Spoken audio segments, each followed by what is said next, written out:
Chapter 29. The Sin of Wrath.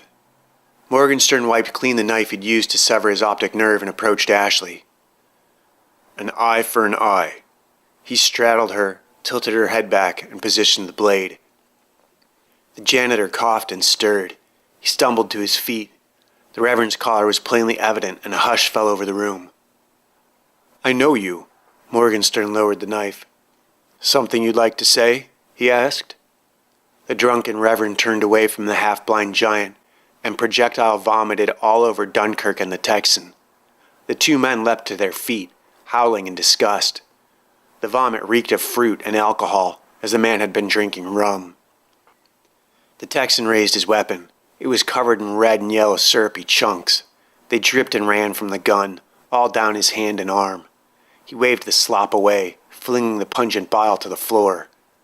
The Reverend charged between them and crashed through the door, into the hallway toward the restrooms, vanishing from the hall. Dunkirk had gotten the worst of it. He wiped the vomit from his shirt. It hit the floor with volume. He grabbed his machete and chased after the drunken Reverend janitor bum.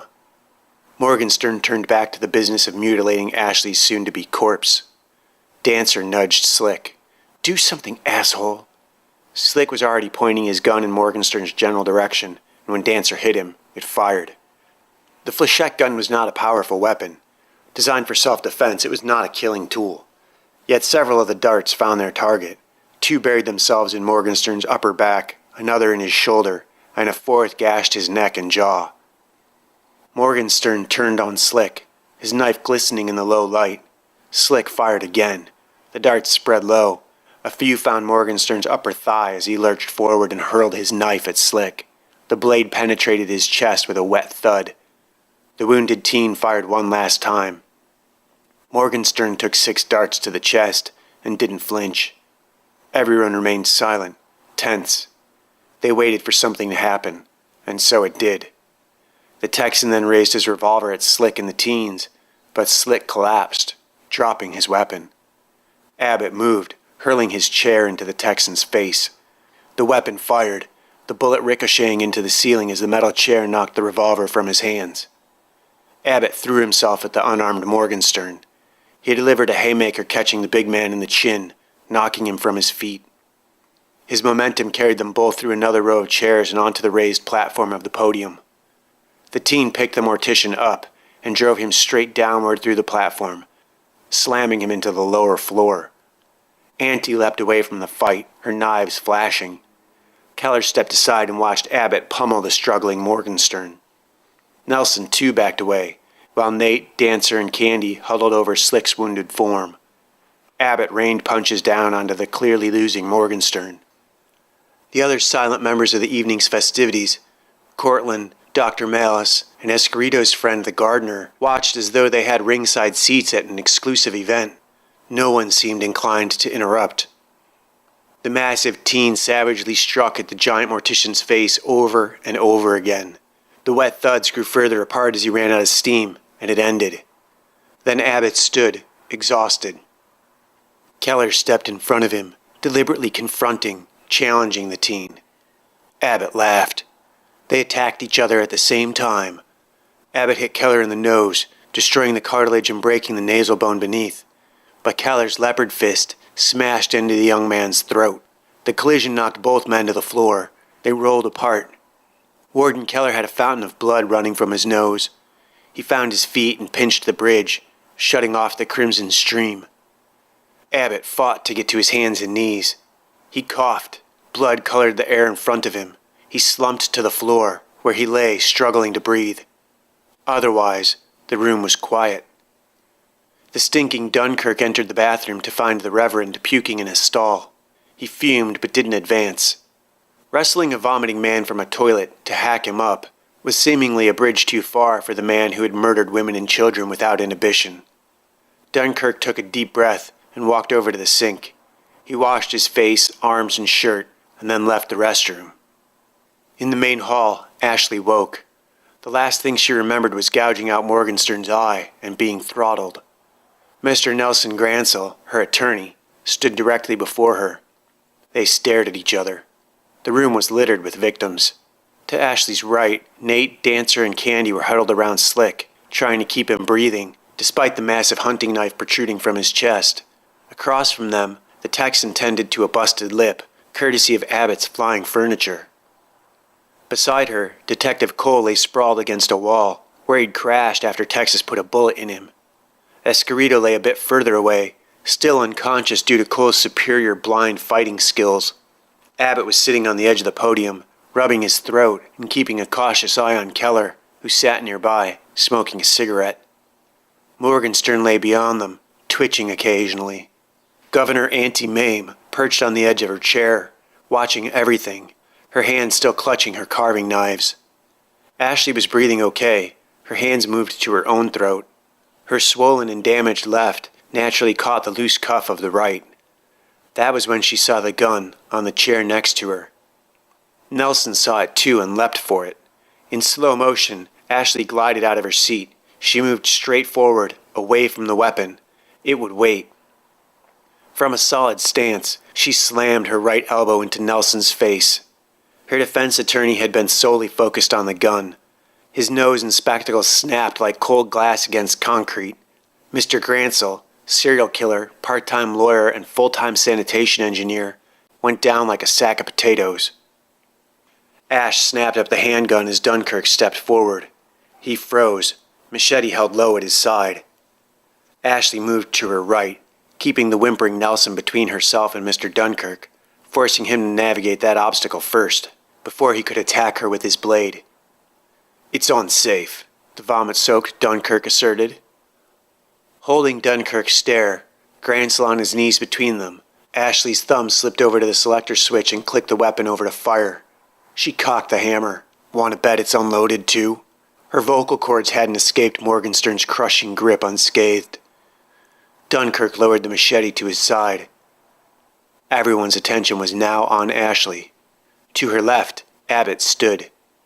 Ash took the moment to grab the loose, gore-coated cuff dangling in the air. She deftly snapped it onto her right forearm, then regained her hold on the detective's weapon. Keller remained seated in his chair, and Governor Mame perched on hers, dangling her knife-wielding arms like a demented chimpanzee.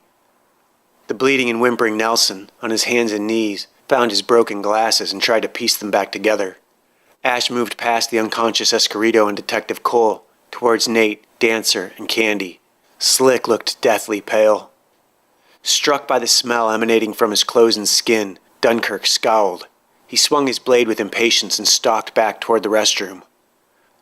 Martin Dunkirk heard the sound of running water being turned off as he approached the bathroom door.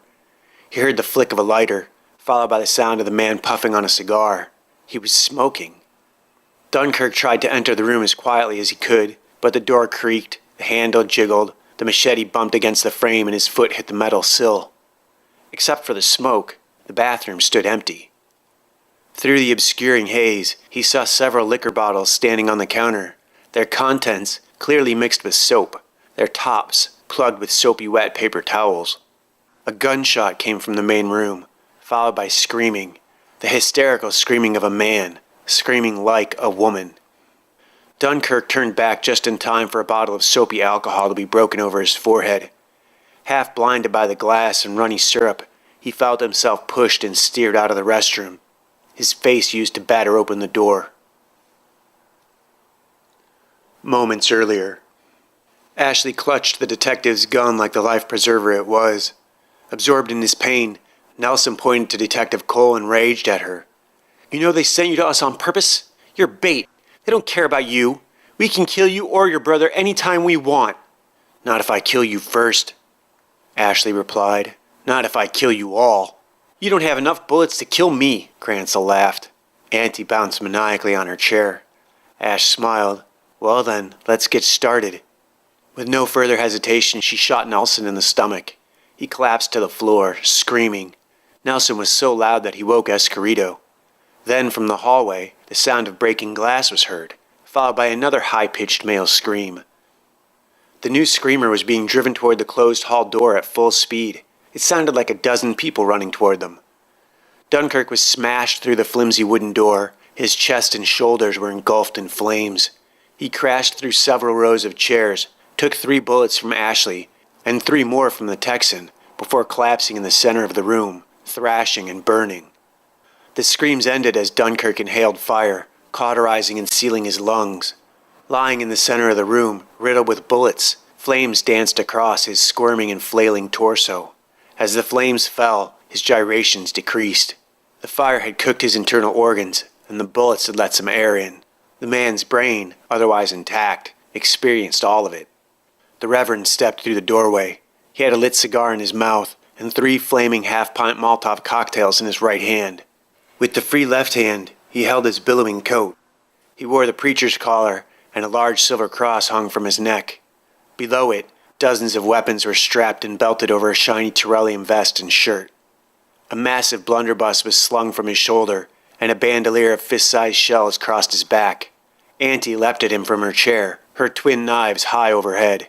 The Reverend threw his long coat into the air, catching her knives and head under it. She crashed to the floor, the remaining bottles in the coat breaking around her. She stumbled over the still flaming Dunkirk. The coat, dripping and soaked in soapy alcohol, burst into flame. Governor Mames screamed, jumped, and thrashed, but the coat held her prisoner. Keller rose to his feet as Morgenstern worked himself into an upright position against the back wall. Governor Mames spun, jumped, and shook, flinging liquid fire everywhere. But in the end, she had to drop the serrated knives in order to escape the fiery jacket. Now free of the jacket, oxygen and flame dashed over her rum-soaked torso. As her hair burned off, her polyester sweater melted into her chest and shoulders. Screaming like a madwoman, she leapt for the floral carpet bag under her chair. She dumped it, knives clattered across the floor. She grabbed a new one with each hand. As her body burned, her eyes burned with the fires of hell. He sidestepped her and broke another flaming bottle in her face. Now completely engulfed, Mames screamed, inhaling the deadly mixture into her lungs and setting them on fire. She collapsed to the same sputtering fate as Dunkirk. The Reverend and Warden Keller now found themselves facing each other. The gut-shot Nelson shook, whimpering on the floor between them. The gardener, Escarito's silent guest, had long since vanished. No one had seen him go. Dr. Malice and Cortland decided with a mutual nod they'd rather be elsewhere. They exited from the hall through the kitchen door. Dr. Malice led Cortland to an obscured back door. He produced a key, and the men slipped out. Outside, the 2 men nodded, and each went in opposing directions, fleeing both the building and each other's presence. Above them, innumerable insects congregated around a dim streetlight. Half a dozen broke off to follow Cortland. An equal number pursued Dr. Malice. The rest remained transfixed by the dull bulb. The Reverend's wide-brimmed hat was folded and tucked into his belt, his face pale and drawn.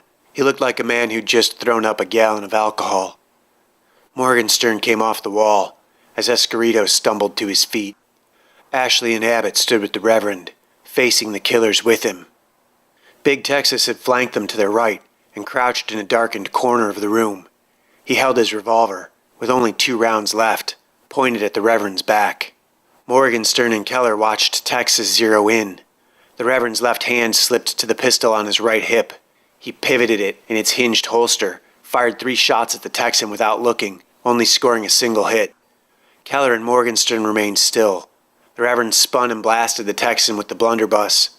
The small cannon was deafening in the confined space. The Texan didn't cry, moan, or move. He just smoked from the impact of several shots. Morgenstern and Keller still held their positions, not moving. Ashley organized Abbott and the teen survivors, moving them toward the chained doors. Abbott kicked at them, but they didn't give. The Reverend faced Morgenstern and Keller. Escarito moved nervously behind them. The Reverend reloaded the blunderbuss. Ashley tugged at his elbow. "We need to get out of here," she said, pointing to the small atrium and the chained doors. The Reverend moved toward the doors and gestured for the girls to back away. Abbott dragged Slick back. The blunderbuss fired again, ripping a 3-foot hole in the center of the double doors. The chains fell away, but the doors held their place. Abbott kicked them open. He and Ashley helped the others from the building. The Reverend turned back to find Morgenstern and Keller huddled over duffel bags, their backs toward him and the main doors. He crouched, reloading the shotgun again. Ashley was beside him, tugging at the wounded Detective Cole, but she couldn't get him very far. Keller and Morgenstern remained occupied, their backs still to him. The Reverend helped Ashley drag Detective Cole outside. She dug through the detective's pockets, coming up with keys and fumbling at the cuffs on her right arm. She quickly grew frustrated, attempting to manage the keys with her damaged left hand. The Reverend said nothing, drew a pistol for his left hand, and holding the pirate gun with his right, he turned and re-entered the building. Keller and Morgenstern had assembled and armed themselves with fully automatic rail guns from the large bags they carried. The three combatants opened fire together. The combined shock of the weapons blasted everyone from their feet. The Reverend flew backward. Ashley fired at them with Cole's handgun from the open doorway. They naturally directed their fire at her, only to watch the girl leap back behind a planter. The Reverend's body lay broken and smoking across the room. In the distance, sirens could be heard approaching. Nelson peeked around the corner and, seeing little threat, limped into view of the doorway. Nate, Candy, and Dancer huddled and cried over Slick's pale and breathless corpse. Abbott stood with them, wary and alert. Ash crouched behind the waist-high planter, the dirt and stone protecting her body as the brush obscured her eyes peering over the top.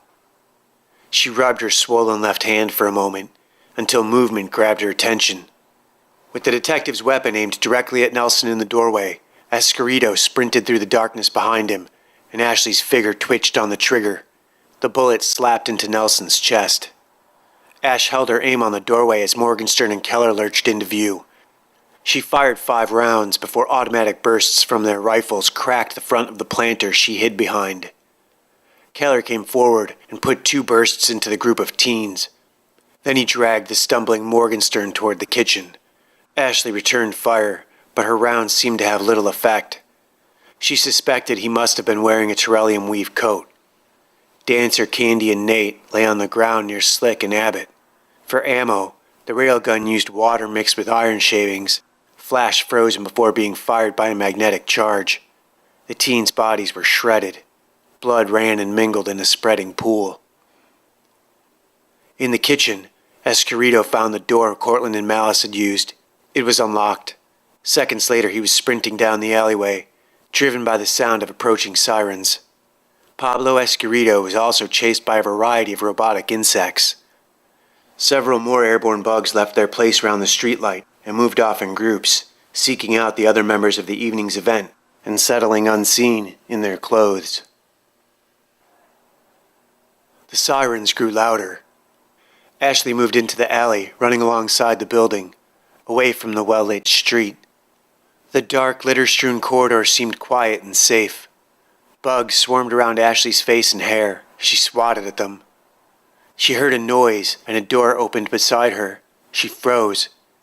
Keller dragged the unconscious Morgenstern into the alley. He moved away from the sirens, directly toward Ash. The girl stood, the detective's weapon low at her side. Seeing her, Keller stopped. His rifle was pointing down, to the ground. Morgenstern was barely conscious. His rifle was also directed at his most imminent threat, the looming asphalt.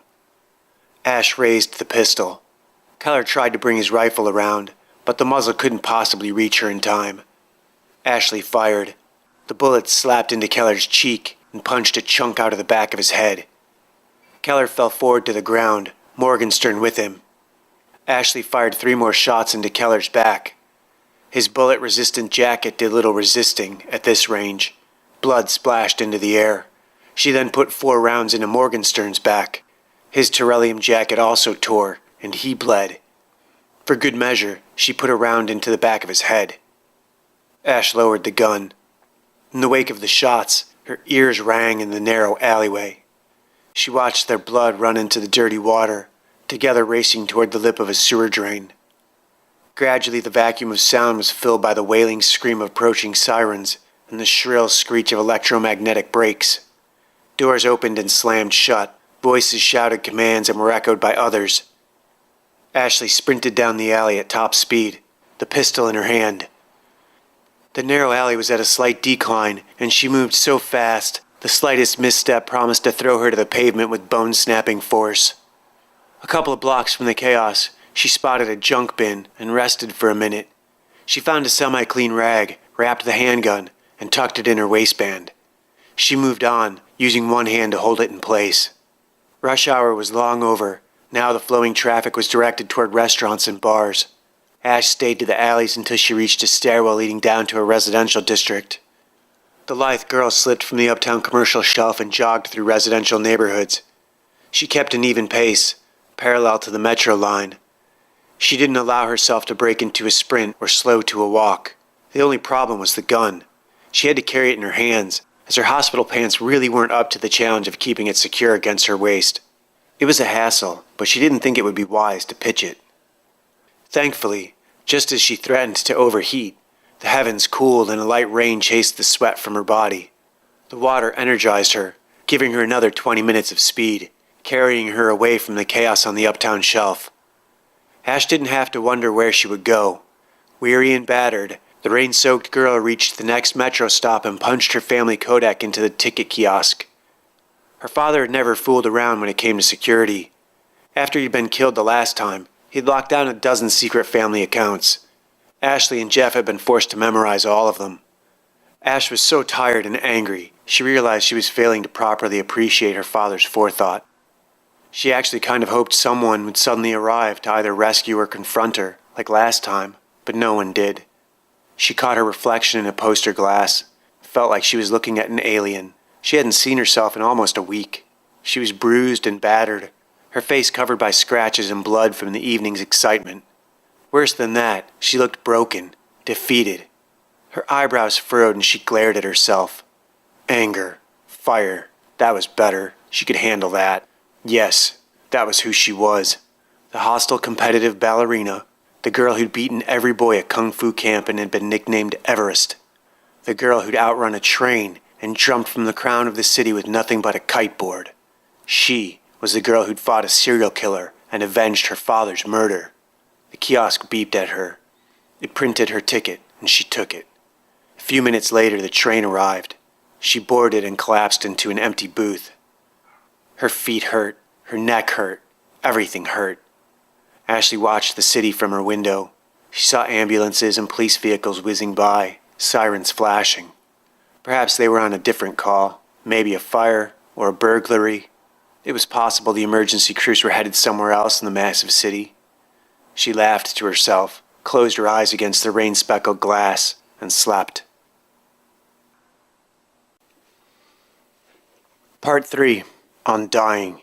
Chapter 30. No Rest for the Wicked. The courtyard in front of the meeting hall was packed with emergency vehicles. The fire and police departments, the coroner, forensics, ambulance crews, and curious bystanders crowded the small area. Most of the investigators silently went about their work, cataloging every pebble and cigarette butt in the area. Reporters pushed their luck with the cops and strained to overhear anything worth hearing. A sergeant spoke into his radio. "Dispatch, we've got a real mess down here. We're going to need another meat wagon ASAP." At the perimeter, a uniformed officer raised the police tape separating professionals from spectators.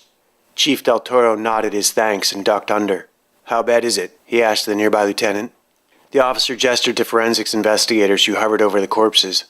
"We've got 8 DBs, 3 kids, right out front here. 1 died of a stab wound to the chest, 2 others were gunfire, 2 more in critical condition, also gunfire." The lieutenant gestured to the inside of the hall. "It's a mess, sir. We've kept a lid on it so far, but we've got an OIS. We're not sure how it went down yet, but it's Detective Cole. He went missing last night. Looks like he's been held hostage, tortured. We sent him and the 2 critical juveniles out to St. Andrews." The officer lowered his voice. "Sir, in addition to the detective, there's a district governor in there. She's burned pretty badly. One of the guys shot out back is her security chief."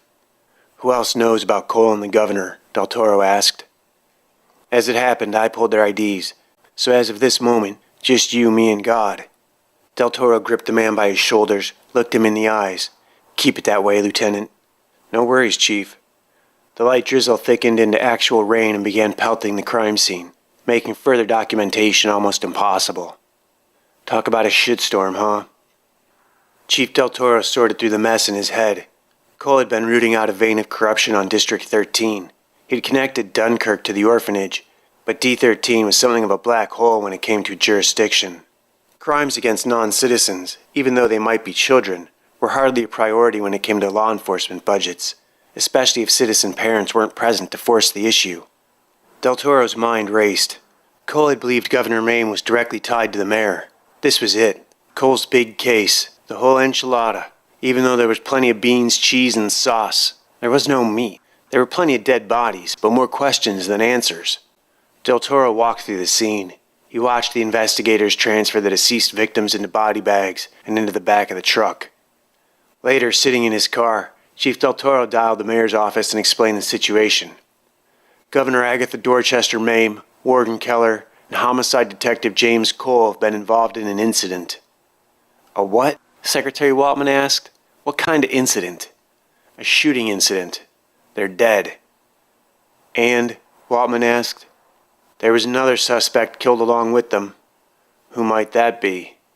I think it might be Martin Dunkirk, Del Toro replied. How long till the story breaks? That's your first question?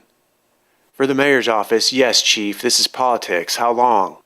Might stay quiet over the weekend. Guess it depends on what happens tomorrow. What happens tomorrow? I have no idea, Del Toro replied. I'll let the mayor know. Thanks for the call. Good night, Chief. Good night.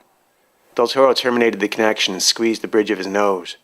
A governor, a mass murderer, and a cop in a meeting hall. It sounded like the beginning of a bad joke. Chief Del Toro programmed a route to the hospital and hoped no one had heard about his critically injured but very much alive Detective Cole. Mayor Westbury, frustrated by the chief's news of the meeting hall massacre, took a deep breath, dialed a number, and waited. The call was answered by the California State Governor's office. The mayor identified himself and asked for the governor. The secretary asked what the call was regarding. Project 7982, he replied. The sharp intake of breath on the other end of the line confirmed that Westbury had struck a nerve. Inside the medical transport, corpse-filled body bags lay on their shelves. Morgenstern, Warden Keller, Governor Mame, and the others rested in their eternal slumber. The vehicle drifted with the 24-hour congested traffic, knotted around downtown at 10,000 feet. In his darkened apartment, Lieutenant Gray's phone rang. The young officer took his time about it, but answered. First Sergeant King explained that Detective Cole had been shot. Chief Del Toro wanted to keep Cole's status and the subsequent investigation into D-13 off the record. What do you mean, investigation? Can you come down and meet me at the hospital? We need people we can trust. Someone on the inside sold out our detective friend. If they discover he survived, well, he won't. Gray agreed, hung up, and climbed out of bed. Ashley opened the gate and moved down the leaf-cluttered walk toward her family's front door. The dollhouse her father had made for her lay broken and smashed across the overgrown lawn. Her bedroom drapes hung out of the broken window. It had only been a week or so, but it felt like months. She waved at the front door, and it slid open. The birthday decorations were still in place, faded and sagging. The presents, too, stacked against the wall, sun-bleached where the windows permitted. The door slid closed behind her. Ash approached the table of presents but hesitated. She turned and went into the kitchen instead. Mono!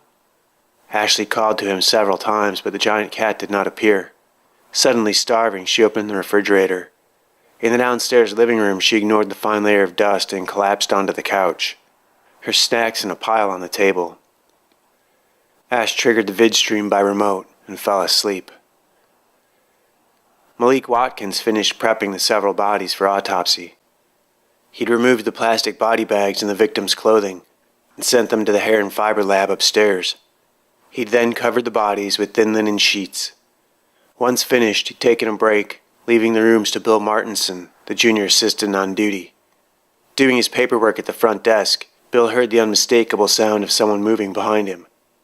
Despite his knowledge that everyone in the room behind him was dead, he stood and turned to investigate. To his surprise, one of the John Does was sitting up, the sheet rumpled about his waist. Martinson was struck by the physical size of the man. Even from the back, he was huge, a giant. His broad shoulders sported several fresh gunshot wounds, and those were the new ones. Scars crisscrossed over each other, some red and thick, others white and faded. The dead man turned and stood. He rolled the gurney to the side. Martinson panicked. His heart raced. He couldn't move. With his one good eye, Morgenstern looked at him, the other socket a gaping hole. The giant mortician was suddenly racked by a series of violent coughs. He doubled over. Something had lodged in his chest. With a deep heave, a final cough ripped the obstruction free, caught in his mouth. He spit it into his hand and dropped the chunk of lead onto the table. Bill stumbled backward out of the room. Morgenstern smiled. He tied a sheet around his waist and grabbed another to cover his shoulders. He pulled the sheets from the other corpses and quickly found Keller and the governor. In the next room, Morgenstern discovered the attendant on the telephone, describing the situation. He looked up and his words ceased. Morgenstern was carrying the heavy body of the colonel over his right shoulder and the governor's frail corpse under his left arm. He briefly set Governor Mame against the wall and lifted a set of keys from the peg next to the door. He then carried Keller and the governor from the morgue to the department transport and placed them in the back. Dunkirk woke a bit later to find himself in the fatality cooler. He noted that he could breathe and leapt from the table. He was still in considerable pain, but conscious and angry enough to move. In the next room, Martinson explained the missing bodies to Watkins. "You're sure he was dead?" Martinson asked his superior. "Yes, I'm sure. Dead is dead. They don't get up and walk about." Martinson showed Watkins the bullet. He'd put it in a petri dish, where it rattled against the plastic. "Fuck, man. Fucking zombies?" "He wasn't a zombie. He was alive," Martinson said. "How do you know?" "Well, for one thing, he didn't try to eat my brains."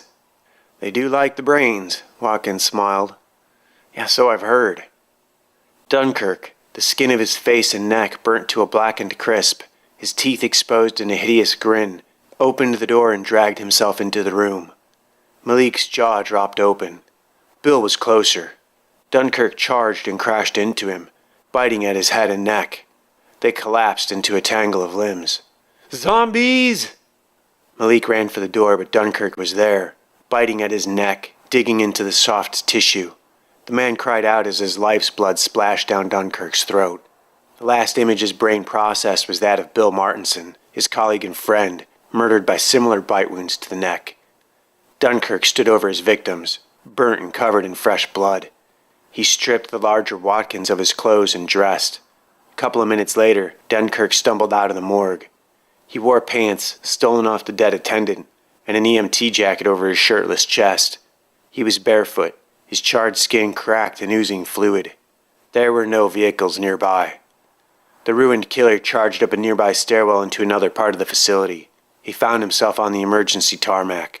His mind recognized the irony, but his mouth and lips were already twisted as close as he was going to get to a smile. Here, on this level, there were several vehicles idling at the curb, the closest being a taxi and a mid-sized SUV. Nurses and EMTs worked the entrance, wheeling patients from ambulances and private vehicles into the reception area. Dunkirk used the canopy support pillars to conceal his movement till he saw an opportunity. Lurching from the shadowed lee of a support, he sprinted for the driver's door of a waiting family vehicle. The owners, in the atrium with nurses and doctors, completely missed the burnt Dunkirk climb into their sport utility. He pulled away and streaked toward the nearest freeway cable. The husband and wife summoned hospital security, but it was too late. The security staff asked if they knew where he'd come from. The couple directed them toward the far stairwell, the only possible source of his approach. "The only thing down those stairs is the morgue," one guard remarked without thinking. A nurse, also accustomed to plain speaking, said, "Someone broke out of there about an hour ago." The wife's contractions began again and they were taken into the emergency room. The guard was left to investigate the stairwell. A minute later he stood in the open doorway of the morgue, shocked at the sight of the murdered attendants. Malik Watkins without his pants. Nauseated by the gruesome murder and the implications of the missing pants, he turned and tossed his last meal over the railing. Once he'd cleared his stomach, the guard notified his duty officer, who demanded that he clear both rooms. He did so, trembling, and returned to the catwalk to stand his newly designated post outside the crime scene, waiting for whomever it was that would investigate the homicides. In the back room, the Reverend sat up. He found a locker full of hospital clothes and quietly dressed. As he approached the door, the guard spun and staggered backward. The Reverend was dressed as if he might be any hospital employee, but the guard had checked the rooms and they were empty, excepting the dead. Reverend Luther Wolfe walked past the guard and up to the railing. He climbed it and leapt from the edge of the building, several thousand feet above terra firma. The guard ran the 3 steps to the edge and looked over. The jumper hadn't been caught in the hospital's safety nets. He was just gone. The security guard crossed himself as the night moved into its darkest hour just before dawn. Chapter 31. Crashing Waves. Half blind, Morgenstern let the autopilot park the hospital transport outside District 13's medical ward. He stumbled from the cab, bleeding anew from his wounds. A steady river of blood ran from beneath his bandaged eye and down his cheek. He took a moment to marshal his resources and then crossed the hard metal dock toward the emergency room. Inside, he collapsed to the floor, while several nurses rushed over to him. Morgenstern instructed them to call Dr. Malice and Bergstrom and see to the colonel and the governor in the back of the ambulance. Back in the hospital, Abbott and Candy slept in the ICU recovery ward, connected to dozens of life support machines, monitored by committed and competent technicians. A video monitor in the background played the news story about Ashley's fights, the riots, and her execution. 2 uniformed Angel City police officers stood at the closed door of a hospital room.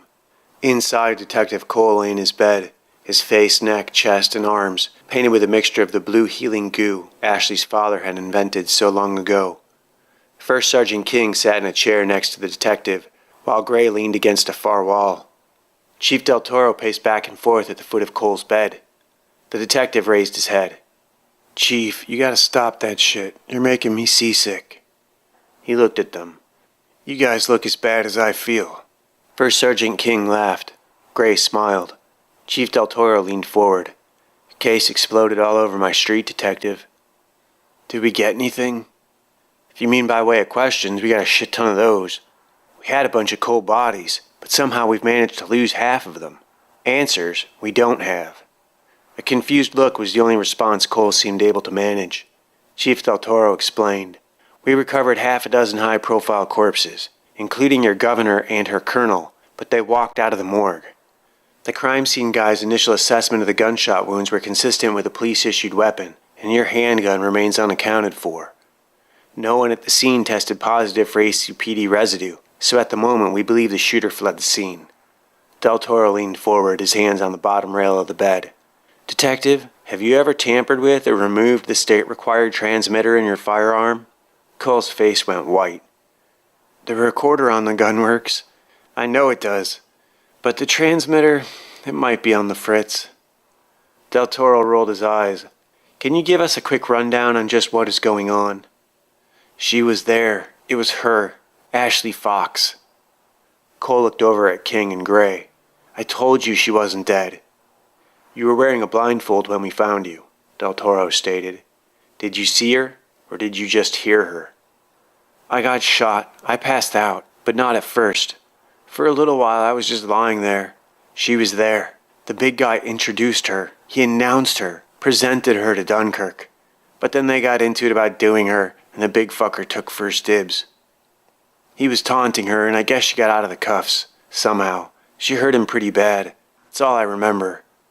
"The morgue said he was missing an eye," Del Toro remarked. "Dunkirk was there, and if someone put him down, as well as a bunch of the others, it was her. It sure as shit wasn't me." "No mention of Westbury?" Del Toro asked. "He's smart enough to steer clear of something like this.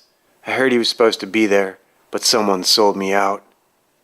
"And you think it was the mayor's office?" Cole laughed. "It was a doomed operation. I was stupid to agree to it. All I did was get more kids killed, or almost killed, or tortured. And we don't have anything on Westbury." "You know what I know," the wounded detective muttered. "We don't know anything then," Del Toro surmised. Morgenstern gripped the rails of the surgery table with white-knuckled fury as Dr. Malice cleaned the ruined eye socket. Using suction hoses, scalpels, and clamps, the surgeon cut away the ruined tissue. Bobby Dunkirk stood by in scrubs as the surgeon's assistant. Malice gleefully whistled as the restrained Morgenstern passed out from the pain. With a clumsy jab, he woke his patient for a bit more suffering. Behind them, Auntie and Keller lay on similar tables, silent and still. Down the hall from Cole's protected room, Lieutenant Gray took a seat at a networked terminal. In the otherwise unoccupied office, he investigated young Miss Fox and was confronted by the video streams of her fights and execution. Going further was frustrating, as all the information on Ashley was a little less than a week old. Before the fights last Saturday, the world at large had never heard of Ashley Fox. There was footage of her kicking out Dunkirk's knee when he'd attacked her a few summers ago, but her name had been withheld from the press. There were no public records of her birth, no medical records, and no school transcripts, none that he could find. Gray found the reported death of Ashley's parents in the explosion that had rocked downtown last week. The conspiracy theories surrounding Andrew Ignatius Fox III numbered in the thousands. Foremost among them was the absurd concept that he was immortal. As adults, he, his father Alexander, and his grandfather Andrew Jr. could easily be mistaken for the original Andrew Ignatius Fox. The first Dr. Fox had been a brilliant biophysicist. His son, grandson, and great-grandson followed in his footsteps, graduating from their years of study with honors and accolades. They ruled a dynastic family of wealth and power. Naturally, the conspiracy theorists leveled accusations of cloning and genetic experimentation at the Fox family. The name held patents in hundreds of fields, not least of which the advancement of biocybernetic military technology. When questioned about the uncanny resemblance between himself and his descendants, Andrew Sr. had been fond of remarking that nature had peaked in his personal case and could no longer be improved upon. When pressed, he always fired off that he preferred recreational procreation to lab experiments. In the past week, Ashley's dramatic entry onto the world stage had generated dozens of theories. The wildest being that the recently executed Ashley had been another example of Dr. Fox's macabre military hardware, a cleverly disguised bodyguard for his newest cloned progeny, her younger brother Jeffrey. A boy was highlighted briefly at the end of Ashley's pit fight with Moe and Lethal. Of course, the wrong child was circled, but the point was made. It also seemed clear to the conspiracy theorists that Dr. Fox's death was a premeditated/deliberate hoax. They presumed that, like dead rock stars, Dr. Fox sightings, real and otherwise, would continue for years. Gray logged into the department database and watched the traffic footage of the explosion that had so recently killed the doctor and his wife. Whatever this explosion was, it was not accidental. The erratic vehicle's journey combined with the electromagnetic pulse, which preceded the impact and detonation, was what looked like an authorized attack. Someone with access to Fox's personal schedule and a non-nuke EMP. Without the pulse, the trillium-charged walls and glass of the building could never have been breached by a runaway transport, even one rigged with a bomb. Gray searched for the Fox family address but failed at every turn, discovering only agents and publicists' offices. He searched the schools and found over 1,300 students named Fox, but no Jeff or Ashley. It wasn't surprising that their schooling was private. The records would be stored off-grid. Yet, Detective Cole had acquired the children after the accident, once their parents were deceased. How? Gray exited the administrator's office and returned to the detective's guarded room. Cole was sleeping. King and Del Toro had gone home for the night. He approached Cole slowly and whispered, "Detective." Cole surprised the lieutenant by raising a weapon into his face. He recognized Gray, lowered the gun, but said nothing. "How did Ashley and her brother end up out on District 13? Cole looked at the young officer. "If I'm going to find her, I need a lead. How did you get to her so fast, after that explosion downtown?" "Anytime a registered witness or a family member rings the bell, the detective in charge gets a call. Fox gave me 2 numbers to call if anything ever happened to him or his wife again. There was one number if it happened during the day, another at night. I called and a pre-recorded message named their school." "And the second one, did you try it?" "Disconnected." "Look, she probably went home. I've been looking, but I can't find anything on them." Cole closed his eyes. Gray thought he might have fallen asleep. "They went home first, before they came to the station. Talked to Jake Wetland. I sent him to pick her up. I trust him. She did too." He gestured to the nearby phone. "Dial this number." Cole rattled off a number from memory, and Gray dialed, handing the ringing receiver to the detective. "Hey, it's Jimmy." "Yeah, no, I'm okay." "Yeah, very hush-hush." "I got a friend needs to see you." "Yes, about that." "Listen, this is sensitive material. Keep it under wraps, no matter what it takes. Except for my friend. Be careful, you'll be seeing feds before sunset. And send your partner out of town. Find something upstate or out of state, if you can." "Yes, that's serious." "Listen, Jake, when my boy gets down there, I want you to speak the piece, but give him some wrapped herring." "Exactly right. Thanks." Cole hung up and handed the receiver to the lieutenant. "He's standing a shift down on Santee Alley all morning. You can trust him. He'll tell you the coordinates, but give you a written diversion. Clever. Get your ass down there and find her before someone else does. Gray moved toward the door but turned back. Wait, why would the feds be coming in on this? Down on D13 there's a secret weapons lab. The senators want it, but Westbury's been using it as leverage to keep them from smoking Mame and Keller. A weapons lab? On an orphanage? Do I even want to know? I don't think Dr. Fox ever worked there, but he knew about it. He talked to me once in a while, and when I ran out of steam looking for Dunkirk, he told me to watch 13. We've been digging into them for years, but always got the cold shoulder from on high. We know Dunkirk has been there to visit his son, Bobby. Maybe Fox didn't know anything about the connection between Mame and Westbury, but once we started watching Bobby, we started seeing strange things going on there, and Fox never told me how he knew. I kept digging and came across the name Cedric Bergstrom. He's wanted by the feds for carrying out sadistic experiments on, guess what, children. Then why did you send the kids down there? Gray asked. Orders came down from on high. The Dunkirk case has gotten a lot of attention. Everyone in the chain of command knows Ashley Fox was the witness. I was ordered to send her and Jeff over to 13. Like it was planned? Oh, it was planned, but not by them. As you can see, she's not been much of a helpless victim so far. They want to kill her, sure, but she wants to kill them just as bad. And if Dr. Fox knew what they are up to, then I suspect Ashley may very well be his equivalent of revenge from beyond the grave. Jesus, his own daughter? Yeah, well, we're all being played. I mean, how do you think you ended up here? Cole asked the young lieutenant. What are you talking about? Gray was taken aback. Sergeant King and Fox go way back. They created Black Willow together. Did you know that? They knew each other as kids. He didn't tell you that, did he? No, he didn't. Black Willow was Fox's follow-up to the 3 a.m. bodyguard project. Ever hear of it? Cole asked. No, Gray replied. Well, no reason you should have. It was an attempt to create the perfect bodyguard. Want to guess what they discovered? What? You. Me? You are your own best bodyguard. No one can protect you as well as you can protect yourself. The conclusion to most of their tests ended in failure. Sometimes the bodyguard survived, but the client rarely did. Your point? Well, they did find something curious. When the client worked with the bodyguards, when he engaged the enemy and returned fire, their success rates skyrocketed. Why are you telling me this? From what I've been able to learn, Black Willow was a 9-man team, Cole said. Yeah, so what are you saying? I'm saying there were only ever 9 individuals who worked on Willow operations. You mean 9 people at one time, right?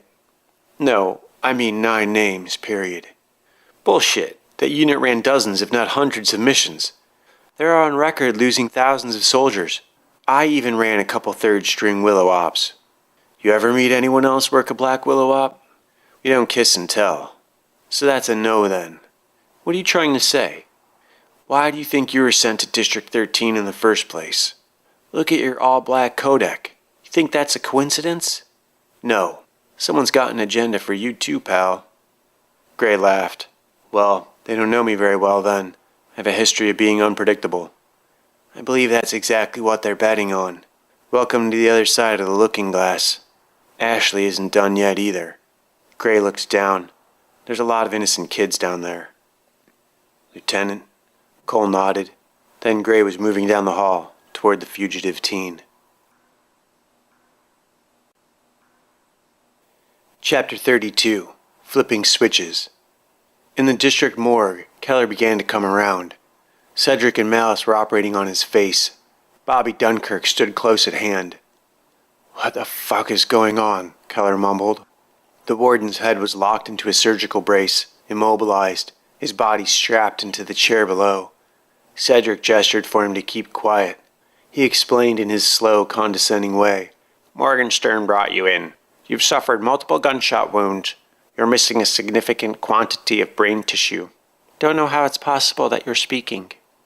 Malice reached over and pinched some of the exposed brain tissue with a pair of surgical tongs. Do you feel that? He asked the warden. Keller glared at him. Morgenstern sat propped up in a nearby bed, both eyes in his upper head wrapped in gauze. I woke up in the city morgue, he said. Morgenstern, is that you? Keller asked. Yes, it is I. Morgenstern was still very doped up. his speech lost at sea. "It was the girl, you remember? She shot us. She shot us with the detective's handgun." "That fox bitch," Keller growled. "Get me the Majors. She's got a brother here somewhere. I want him found." "It appears neither of you suffered any significant cognitive damage. That's encouraging. Seems my failsafe waivers are something of a success.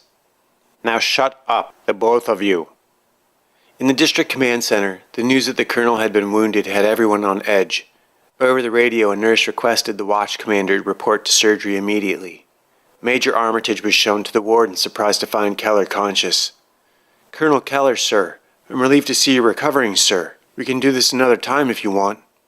"We'll do it now," Keller barked. Armitage nodded. "Listen, jackass. I want you to pull all the rubbers off the line. You're giving the boys live ammo. You hear me?" "Yes, sir. I want you to send a gang of head smashers down to Greenstripe to secure that bitch's brother." "Which bitch is that, sir?" "Ashley Fox." The name tasted like raw hatred in his mouth. Keller's vitals were accelerating. His blood pressure was up, splashing blood around the exposed brain tissue, making Cedric's job that much more difficult. The surgeon released more anesthesia into the patient, and Keller lost consciousness, effectively ending the conversation. Morgenstern turned his gauze-wrapped head toward Major Armitage. He seemed to watch the Major nod to the unconscious Keller before exiting with an audible sigh of frustration. Armitage returned to the command center, ordered the ammunition swap, and unlocked the armory, granting a group of drooling corporals access to the live ammo cage. He mused it was rather like watching a pack of hyenas attack a broken-down bus full of cheerleaders. Or maybe that was more akin to what comes next. He assigned Sergeant Wolfgar and Corporal Harrison to the task of arresting Jeffrey. They left to assemble a properly outfitted head-smashing team. Leonard sat at the mayor's desk, engaged in a call over the videophone. "No, I'm sorry, Senator. The mayor is not available right now," the secretary explained. "Bullshit, son," Senator Miller replied over the link. "Do you have any idea how many times I've sat in that office and watched you speak those same words to some other poor fuck while that lard-ass stands 15 feet away? And you know how this ends, sir." "Listen to me, you fat bastard," Miller yelled to the unseen mayor of Angel City. "If I have to get on a plane and come down to run your fucking city, I swear to Christ I will feed you to the goddamn hippies myself." From the balcony, the mayor gestured for the call to be disconnected, but it was unnecessary. The senator had already switched off. Mayor Westbury was smiling broadly. He seemed utterly untroubled by the senator's ire. "This is the best part of the morning. Maybe he needs to eat. That always makes me feel better. Are you hungry, Leonard?" "Not just now, Your Honor." "Neither am I. Not this morning. Perhaps that's why I feel so pleasant today." The mayor stared out at the city. "We should put some pressure on the state and federal government to provide assistance in this Ashley Fox investigation. I know the National Capitalist Party, those Nancys, they are in on the situation on District 13. I want to know what they're so afraid of down there. There's no point in asking my cousin, she would only lie, especially to me, and now she's dead, so that's pointless. I suspect the feds have something dirty going on down there. For all I know, Fox may have sent his daughter for the same reason. It's a bit like something out of a comic book, isn't it, Leonard? Super scientist's mysterious prodigy takes on the morally suspect competition." The console flashed with an incoming call. "Mayor's office," Leonard answered. The governor's aide appeared on the screen. "Governor of California would like to extend his support in the form of a federal task force to assist with your ongoing investigations." The aide then burped.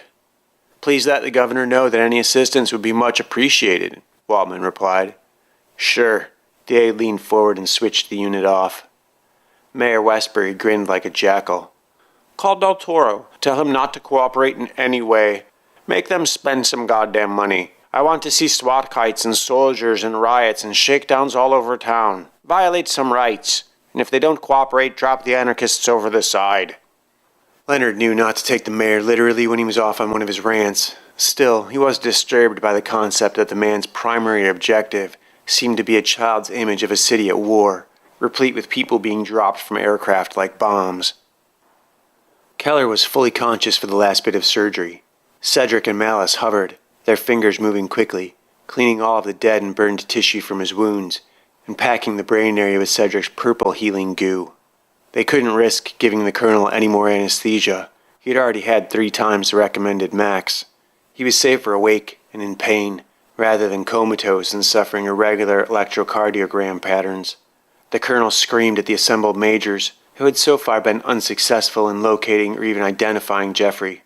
Of course, this was due to the fact that Ash and Jeff had never been properly registered in the first place. "I hope you all packed your fucking parachutes," Keller growled as the majors took their leave. Morgenstern alone laughed.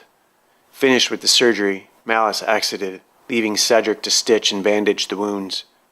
Bobby stood in the background, desperate to ask about his father, but too terrified to draw any attention to himself. FBI Director Trafford arrived at the Angel City Police Department at dawn. Accompanied by 6 anonymous agents, he appeared at the main desk and asked to be directed to Chief Del Toro's office. Upon arriving, his agents took up key positions at nearby intersections and hallways. Del Toro came out from behind his desk as Trafford entered the chief's office alone. He extended his hand, they shook, introduced themselves, and sat down. "I just want to be up front with you, so we're not stepping on each other's toes," Trafford began. "I appreciate that," Del Toro replied. "I'm up from Atlanta, determined if we can help each other with our little ongoing investigations. We're chasing a mass murderer, a vigilante by the name of Luther Solomon Wolfe, a reverend. Interesting, a religious man. He may have been at one time, but he killed 11 people in Valdosta about 6 months ago. As far as we know, he currently has no connection to any registered faith," the director replied. "Tell me, Director, those victims down in Georgia, did they stay dead?" Del Toro asked. Caught off guard, Trafford looked away. "Why do you ask that?" "Well, what do you know about military-grade biomechanical engineering?" Trafford scowled, disturbed by the question.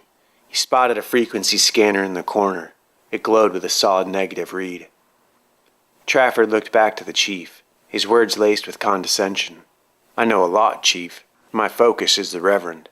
We believe he's involved with District 13. We want him." "The Reverend?" "That's right." "And?" Del Toro asked, smiling.